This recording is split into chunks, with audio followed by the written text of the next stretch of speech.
Hi amazing people, welcome back to my YouTube channel. Pauline here with another amazing sister. Guys, I don't know if I have a blood for Ugandan people.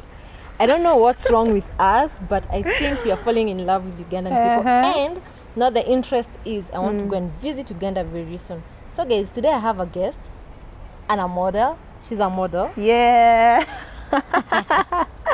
Yeah. Let her introduce herself and talk about herself. Hi people, hi Kenyans. I don't know, I love Kenya too.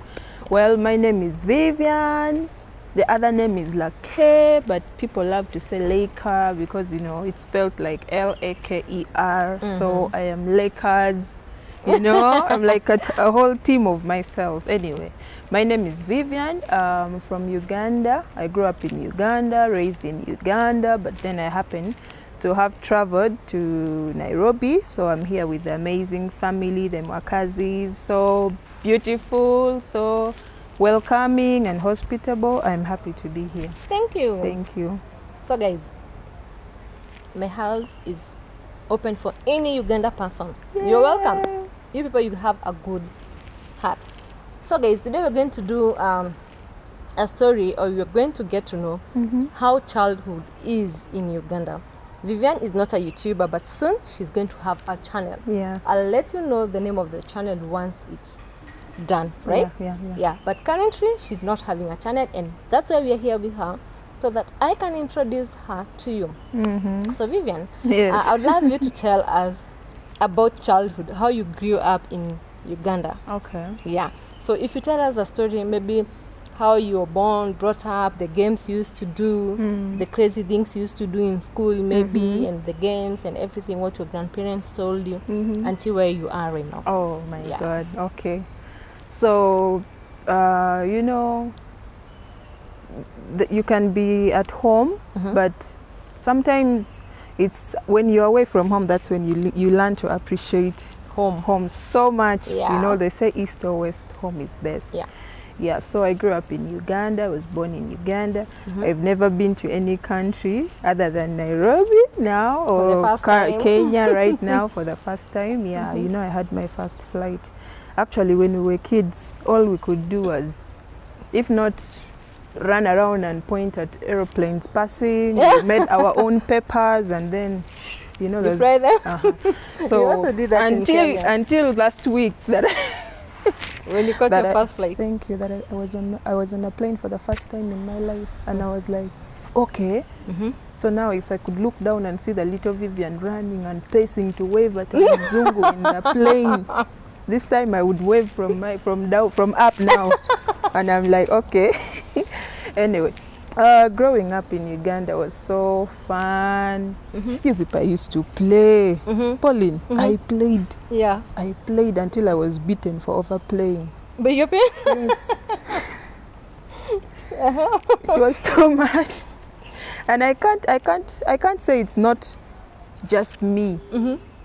If you listen to another Ugandan friend who grew up in within the times that I was a child, within the same period, they will tell you they played more than me.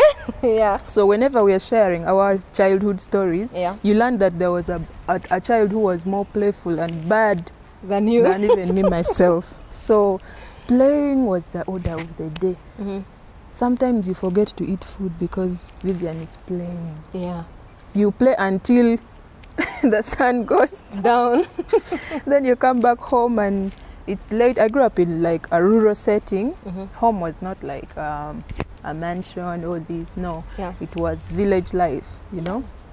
Everything plenty. I don't have to wait for mommy to buy mangoes when the neighbor has. You just go and climb a tree and steal. You don't steal, you borrow. You borrow. Anyway, it was a free environment, a free space, like how they say, in Uganda or in Africa, the entire village raises a child. So we would play everywhere. We didn't have playgrounds. I mean, look at this place. It's so beautiful. It's so beautiful. To a level that even me now as an adult, when I come to a playground like this, I begin to admire and be like, you're like, oh wow. my God, this is amazing. Children of these days are so privileged. But anyway, I could say also us we were privileged because, you know, you play on the ground until your feet turn brown, or they even hurt. I jumped ropes, I climbed trees. I don't know which game I didn't play. Even making guns from sticks. Yes. And running around shooting, imitating. You know, I grew up in northern Uganda. It's known to be the war-torn area, where Joseph Kony disturbed the government. Who? And Joseph Kony, you know, you've heard about him. So during the LRA wars, there was a lot of, you know, killing people. So sometimes we would imitate the rebels, but with our games, and you see which team is it, the government or it is the LRA. The children LRA. So it was serious. We would play everywhere. At school, you're in class, sometimes you're playing. The teacher is saying this, you're playing. We used to have games at school. You play from the beginning of the term to the end of the term. What will you learn? Balls, like for example, we would make balls out of polythene bags. Then, you know, the teacher is in class and I look who has the ball. Whoever goes home with the ball is like a loser. So if I'm in class and the teacher is teaching, yes, A, B, C, D, and then I see Pauline, I just shoot you and pretend like nothing happened. Then when they ring the bell, I run home. That was it. The following day was another chapter, another episode. So at the end, you could be a doctor champion. right now. I could be a doctor, right? By the way, I was supposed to be a doctor, but I think playing was so much. I played.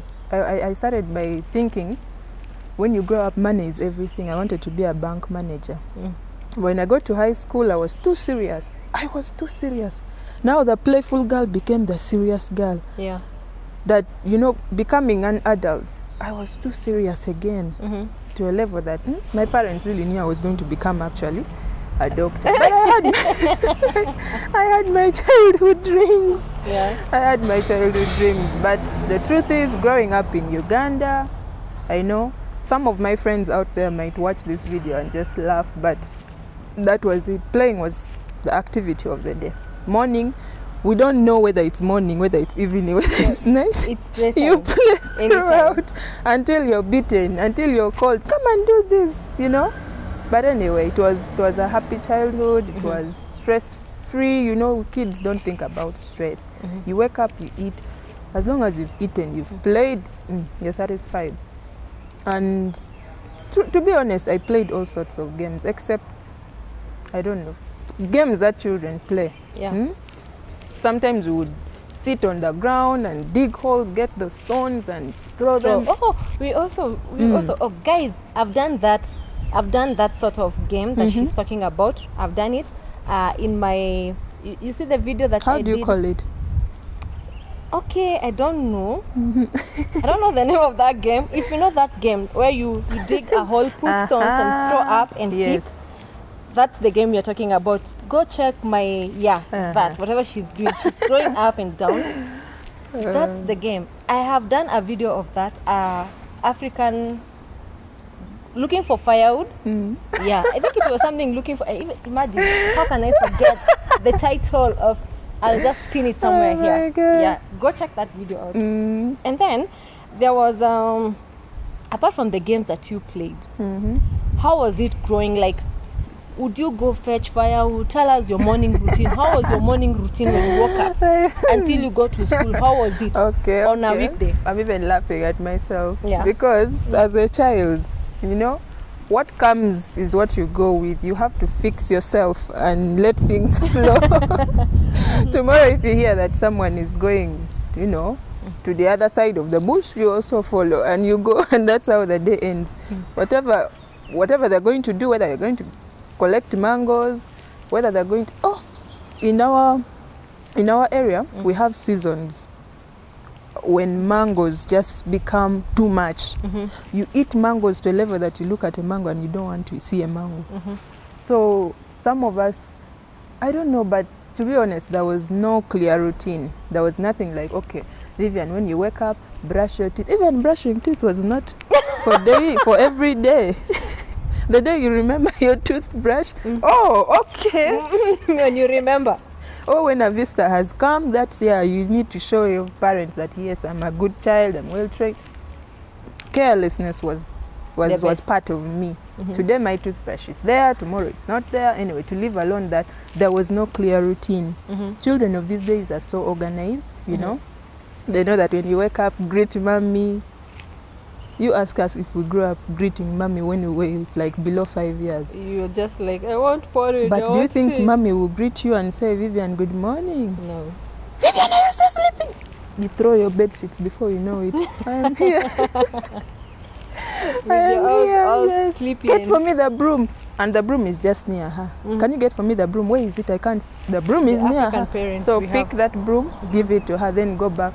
And you know, remember how go back to sleep. No, you don't go back to sleep. You don't even make the bed. That the way they called you and you know, sometimes you're even dreaming, and then you're about to eat some chocolate in your dream because you know those are things you rarely see.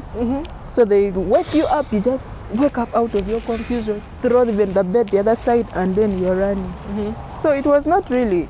I don't think there was really a routine, except for days when you have to study. You know, wake up early in the morning, shower, prepare yourself, put on your uniforms, whether it's ironed or not, whether it's clean or not, if it's dry or not. Yes, it was for repeating. Let me ask you. You wash uniforms on Friday. You used to wash uniform on Fridays only? No, I'm kidding. But as long as by the way, I used to play too much, so it's not like I would wake up, wash my uniform, okay, iron it and no. As long as it still looks clean. Which color was it? Unfortunately, the first uniforms I wore were maroon. Then later on we graduated to pink. You know, pink is lighter. Then from pink there was white, but I couldn't maintain. Oh, so anyway, I was with the white. I think I was about 8 years old, and my grandmother would wash for me. I grew up with my grandmom and my aunties and uncles. A very big family, actually. Yeah. So life in an extended family is actually good. And for me, being the child, being the youngest among the big late girls, my elder sisters, doing house chores was not compulsory. So it wasn't compulsory. Playing was compulsory because, you know, housework. Yeah, I was the youngest. I was the youngest around the house. I would only be saying, Vivian, come and go and pour water. Then I go and pour. Even don't care where you pour it. No, you pour it in the grass or somewhere in the compound. The truth is, I enjoyed my childhood. Sometimes I think about those games and I feel like, you know, that's something I miss. You know, when you grow up, you don't get to play games children play. Instead, you have more responsibilities piling up. Yeah, but I had a playful childhood for sure. Ebu, tell us, I want to know, how was it if you go fetching firewood? Because I know you did that also. Yeah, at some point. You'd go fetch firewood and come back home straight? No. Sometimes you come back home in the evening when the the grandmother has looked for another solution already. Even fetching water. We go and leave the jerry cans in the borehole. You know, we for most of my growing up, we used to fetch water from a borehole. Yeah. It needed waking up early and following the elders to carry the many jerry cans and then line them up. Yeah. When they're lined up, our work is to extend people's jerry cans, maybe from the other side up to there. Yeah, you just push them. We just push, but sometimes we go and hide behind and play. We find when our jerry cans have been left and everyone has gone. And then, but you know, at the end of the day, what happens? They beat us. You go back home. Where is the water? They have closed the borehole. Where were you? Yes, I was there. They closed it when you were there. Yeah. Now imagine such. You can't even answer. Anyway, the truth is, yeah, there are times when I would be sent and I would play too much and even forget what they sent me for. Can you imagine? My parents have suffered. You forget what you were sent for. By the time you come back... Is there an incident you've ever been sent something and you forgot? Yes. What? I think they sent me to the shop to buy something, but there were too many people. Like they can. I think they sent me to buy like salt, because by then salt was very cheap. This packet nowadays, like in Ugandan shillings, is now like 1,000, and yet by then salt 1,000. By then it was like shillings. Ugandan shillings. Yes. Yeah. By then it was like 300 only. So when I was given the money to go buy, and maybe I found many people at the shop and I'm waiting, then I see kids playing, I would just go and join them, you know. I even forget that, okay, I was sent to buy salt. I don't, you know, to a point that sometimes you go back home, even you don't know where the money is. Like, what happened? But in the end, there are answers, you know. My grandmother would beat me to a level that the canes would make the answers to come. Okay, and you know, it's hard to lie as a child. If my feet are dusty because I've played the whole day from morning to maybe, let's say it's a weekend and I've played from around 10 up to 1, then somehow I sneak home and go and have lunch without any problem. I go back, start afresh. Now, by the time I come back, my legs are either dusty or the clothes are dirty. So if my parent asked me, Vivian, where have you been? I can clearly say I was just seated there. Yet, the evidence is everywhere. The legs are dusty. The hands are dirty. You literally see a person and you know that this one has been playing, and not just anywhere, but on soil. Yeah, so beating was the order of the day. I remember a teacher used to tell us that some of these children are too stubborn, that they only understand the chiboko, that is a cane. Chiboko. We also had a teacher who used to name him Chiboko. Yeah, so the beating helped actually a lot. The beating helped. So otherwise, after like childhood, when you became like, when you're at the age of like 10, let me say, at least now you understand things. Yeah. You have grown up, you understand things, and your parents expect you to be mature and to understand things in a mature way. Like after school, you should come do your homework, clean your uniform and stuff. Did you do such things? Yeah, for me it happened when I was playing. I was still playing, but you know, it was until my sisters were taken to boarding school and I remained alone, the only kid at home. And my mom used to work late, so it was challenging. She would tell me, Vivian, and my mom has been stubborn. Your mom was stubborn? She will not tell you, Vivian, wake up. She was tough, eh? Like the way I wake up, Natalia. You okay? You even call Natalia and she comes. For us, the voice that they use will even wake you up. Vivian, what are you still doing? Come here. And then you're running. So what I was saying earlier is that like, okay, my mom knew that I was stubborn. I could easily be distracted. So sometimes she would go to work. Instead of telling me, Vivian, I'm going to work now. So get the beans, put them on fire, let it cook. As you do other things. But which other things? Play. This is what she will say. As you do other things, make sure you watch out for the beans. Add charcoal so that, you know, the beans get ready. By the time I come back, maybe I'll come and fry them. The good thing, you have some fruits, you have some, maybe the previous day's meal. You can still eat that one. Warm it and Vivian will play. The fire will die. The beans will not get ready. Then my mom will come back. You've done other things first. You do other things first.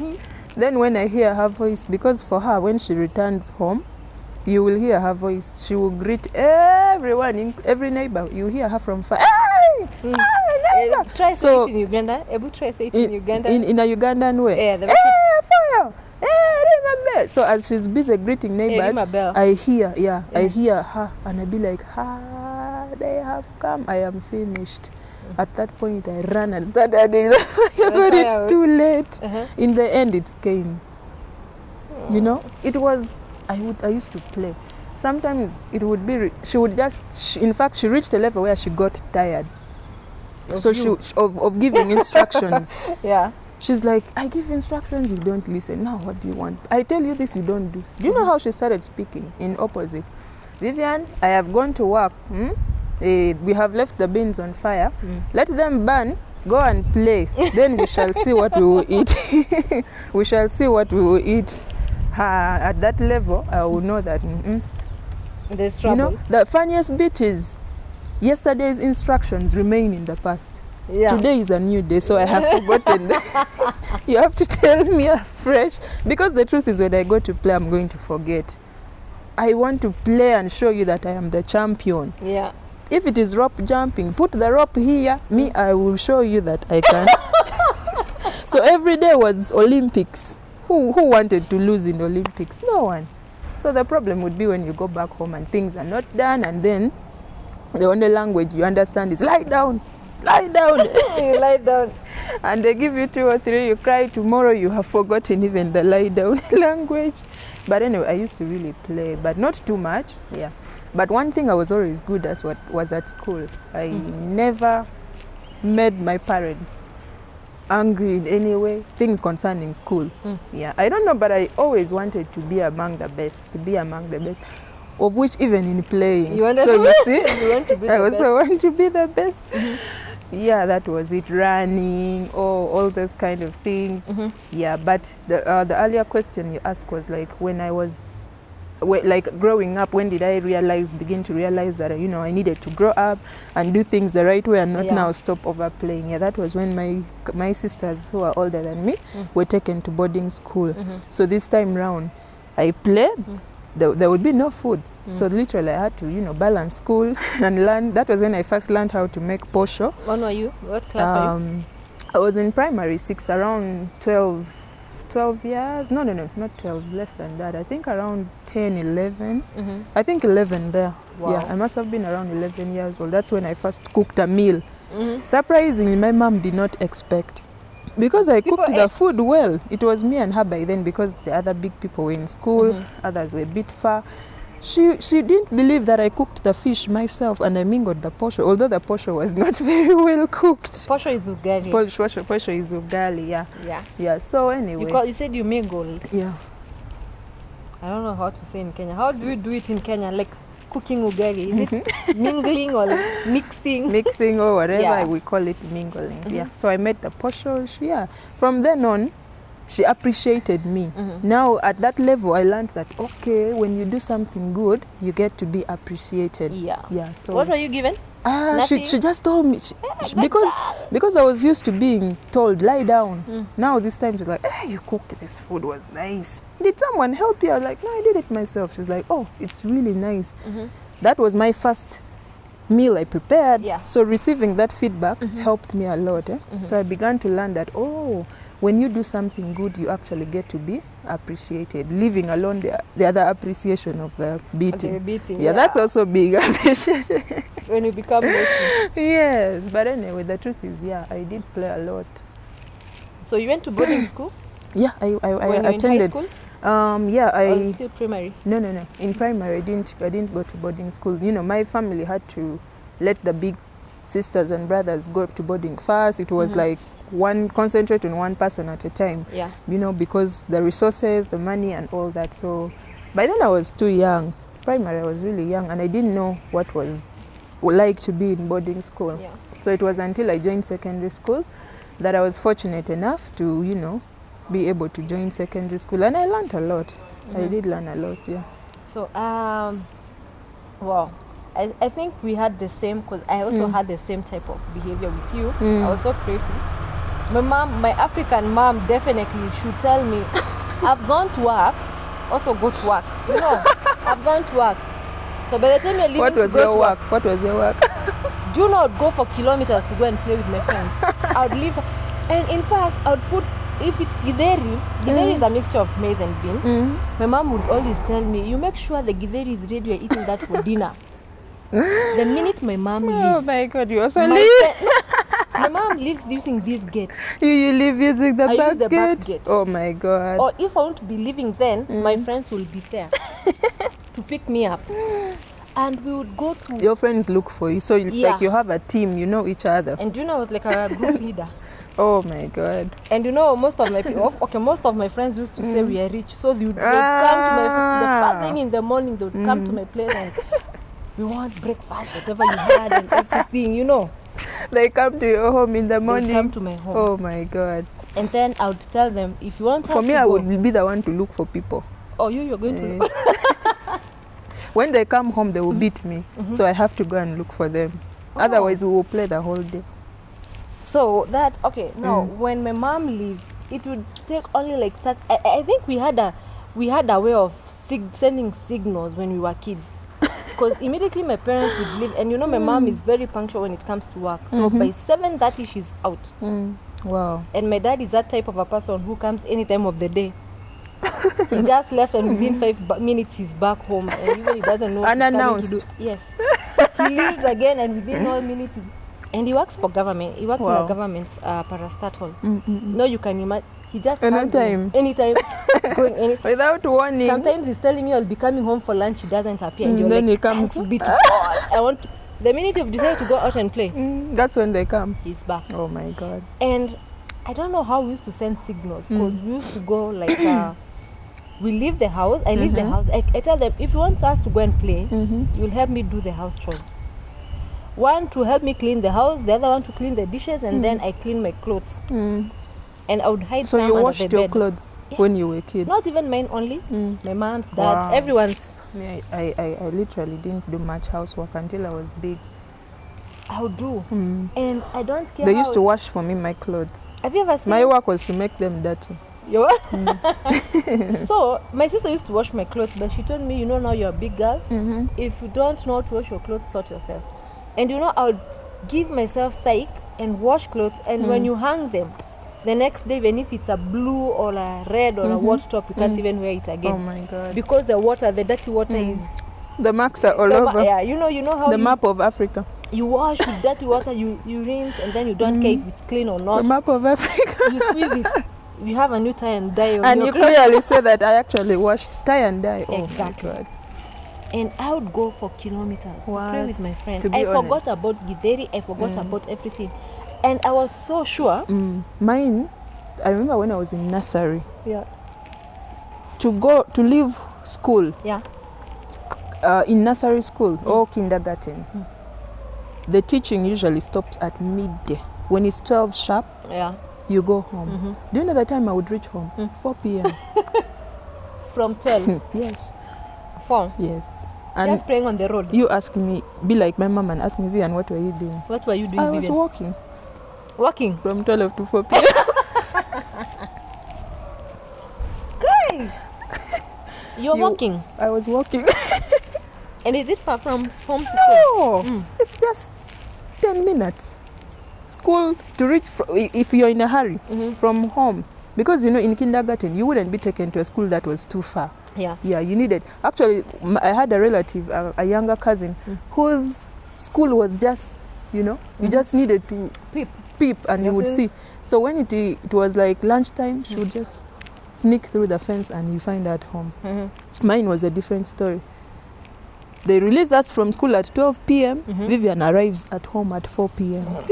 With nothing, no shopping. No, mangoes, cassava. You pass through gardens, you pass... You play all sorts of games on the road. And nursery, I was like 5 years old. I used to play. 5 to 6 years old. So that was the level of playing.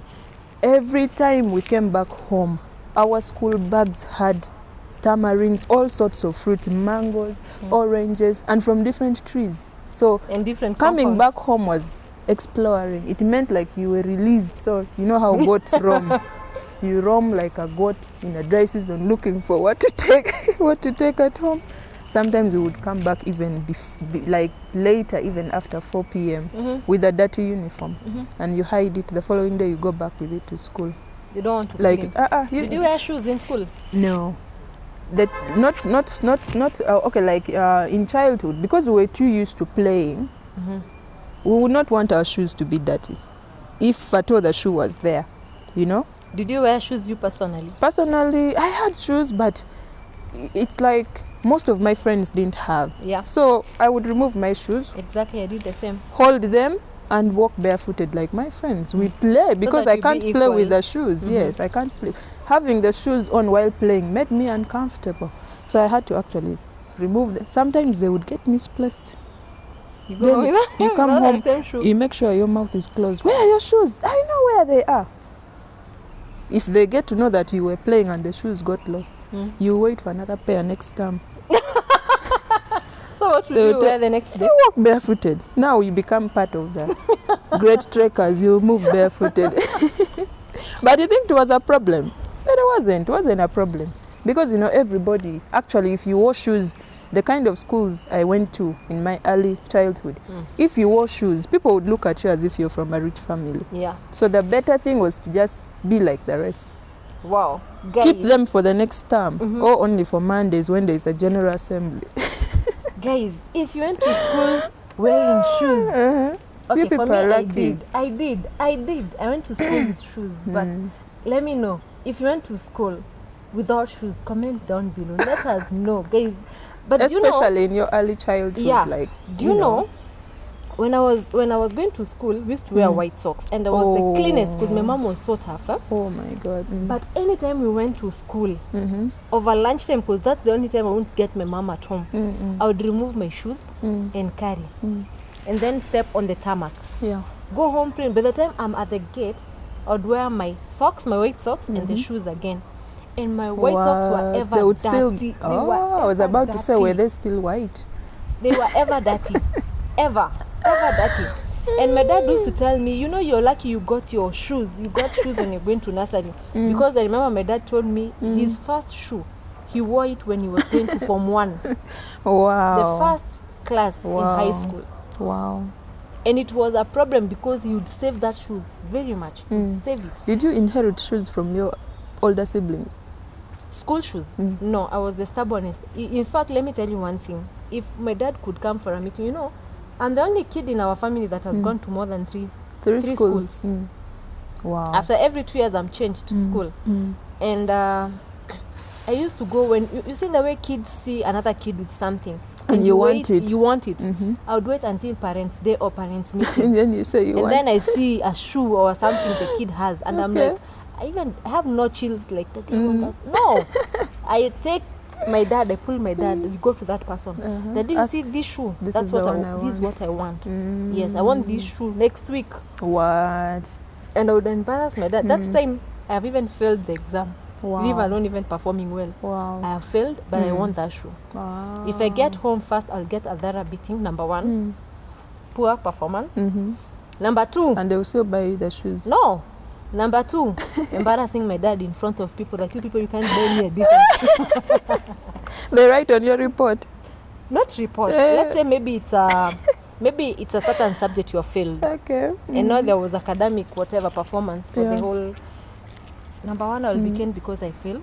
Number 2, I embarrassed my dad in front of people asking for shoes. Wow. And now I'm here. I'm demanding for a shoe. Yeah. Okay. What about now your high school and university? Because now you went to university. Yeah, actually, I think from like the first 3 years of primary, that was when I studied in the village. Yeah. Yeah, but then as time went on, I remember I was like in primary 3 when I lost my biological mom.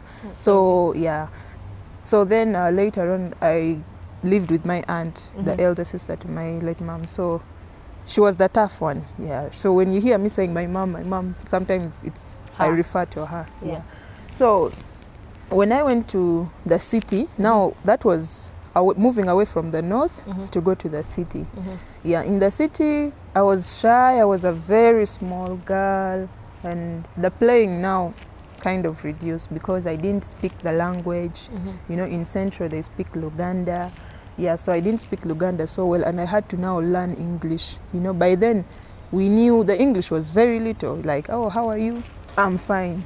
How old are you? The kind of English you use to enter into school to show that the interview for entering into nursery school. Basically, that was the English I knew by then. Yeah, so when I moved to the city, I had to learn good English and speak like, I'm from Kampala. So when I go back to the village, kids will know that I'm from Kampala because I know English. That was the attitude. So the aim was to perform because, it's like you all of a sudden know that things have changed, things are not the same. I have to now grow up and do things like a serious person, yeah. So for some good years, like maybe finishing primary, I used to perform so well. My parents had no issues with me as far as performance was concerned.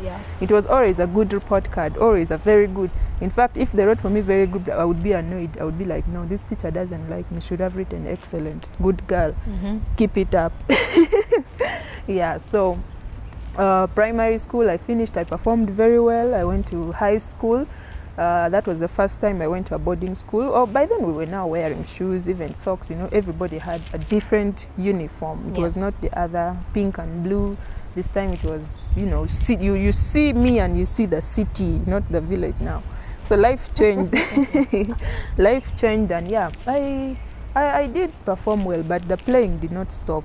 As long as you still went on with I playing. still used to play, even in the city, I still used to play. So it was until my older siblings were taken to boarding school that later on I started, you know, adjusting and reducing.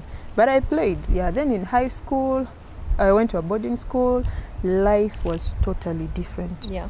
Life was totally different. It was about waking up, class, eating at 6 p.m., going to again back to class. We had even night preps. You go back to class. So at that point I started, you know, learning that, okay, now I need to work hard, you know. I am an orphan, I have to work hard in school and get good papers, become a doctor, make my moms proud. You know, they struggle to get the money and keep me in school. So let me now what? I reduced the playing. I studied very well. I also sat my secondary school, all level, ordinary level, you know, like senior 1, senior 2 up to, senior 4. I passed very well. I went to A level, did sciences. I passed very well. I wanted to do medicine, but then I didn't get it on admission at university.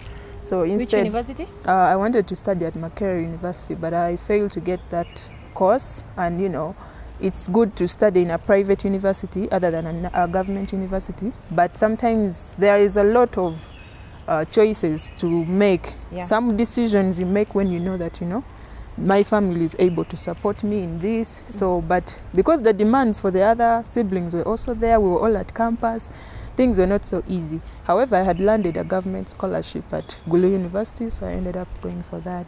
Now I was very serious. Gulu University. Gulu? That's where I studied from for my undergrad. 3 years, I graduated, I started working. Wow, and here you are now. Now here I am. How many years? From 2018, that's when I graduated, and immediately I started working. So yeah, I'm no longer the playful girl, but I still make a lot of jokes. People around me always laugh, and yeah, that's me now. And you're feeling good now. As long as if I'm you're with given my a chance to play, can you play? Yeah. Those games you used to play. Yeah, as long as, you know, we are now mature, you also look at who is looking, and you don't want to miss out on a potential husbands seeing you do other things that are weird. So anyway, yeah, but for now, that is it. Wow. Yeah, I have grown up. This was a whole project, a lot of work. Caning, talking and not listening. And sometimes my mom would think that I would cheat exams, because she knew that Vivian doesn't listen. You tell her this today, tomorrow she will do the same. So then she would be, so how do you listen to your teachers and write in exam and pass? Then I would just laugh. I would just laugh it off. But anyway, yeah, here I am. Wow. I think if you're put together with Mwakazi, or maybe if you're put together with Talia or Natal, I think you'll just have a shocking, like, the kids are so calm. Yeah, because I also did the same madness you did in school. Yeah, school, That's especially madness. Primary. But that's growing up. Yeah, growing up. If anyone has not played, then you don't know what they were denied their rights. For sure. They should report to the human rights activists that they were abused as children. Because play is a right. It's every child's right. Personally, I played a lot, and at this level, I understand. When I see a child playing, I know that, you know, they need it. Have you ever had that? When you miss a stage in your life, you end up doing it when you're older. Do you want to start playing with your children now when they're big, and you compete and even get annoyed and say, okay, today no supper because they have won daddy or won mommy? Yes, it is possible. You can be fixated in that area, and you know, like it allows you to express yourself. You grow as a person in a free environment. So I really encourage parents to allow their children, you know, maximize, let them play in this COVID area, in this COVID period, let them play at home, you know. Time for study, you also teach them like to have a balanced life in general. Yeah. Wow. Guys, you had Vivian's advising people. Imagine, she's advising us. I'm waiting soon to see her kids if they will be doing the Yeah. Oh my God, I can only imagine. same. I was a playful person, but currently I tried to sit earlier and I started playing with those dirty games we used to do, cooking mud and everything. We played Mommy Daddy. We also did, but Oh my right now I God. can't stand to see them play such. I'd rather give them what is it, cards or these other adult kind of games that they're not making, because I figured out I'm the one who is going to take care of those dirty clothes with cooking mud and I just feel sick. So if I were to ask you, if you compare the games of nowadays with I'd say our ours. games, ours was way much better. It was better because Other than sitting on a computer or phones. and your neck even becomes stiff, you know. Yeah. And I don't know, but I would prefer our game. Sometimes I tell them, go out and play. I want you to, because sometimes you see kids, the way they are wired, if a kid knows the neighbors have a PS, a PlayStation, they want to go to that house and do that. But for me, I want them to grow like I grew, not in a bad way, but I want them to know there is life without these electronics. yeah. We grew up without knowing phones. No, I never we are touched here. my mom's phone. If you touch, the phone was forbidden. It was not for touching. You're even lucky you saw that. Me, I saw my mom's phone. I think my mom had a phone when I was in Form 1. Whoa, wow. So imagine all the other stages of my life, I've never even seen a phone. Do you know the first 1,000 shilling I saw on my mom's drawer? I told the whole school like we have money and it has 3 zeros at the end. That's a lot And of people money. were asking me, why did they remove? That's so much money. And I'm like, well, now we are rich kids, we're cool kids. My friend. Anyway, guys, that was the story. I hope you enjoyed it. Vivian here told us a lot, and still she's going to tell us more of village life as days goes by. So much. Guys, if you enjoyed this story, let me know what you did with your young self when you're in primary. How did you play? The local life you had. Were you beaten? Yeah. Did they chase you here and there? Yeah. You know, girls, did you climb trees? Yeah. Comment that down below and let's catch up in the next video. Until the next time, bye.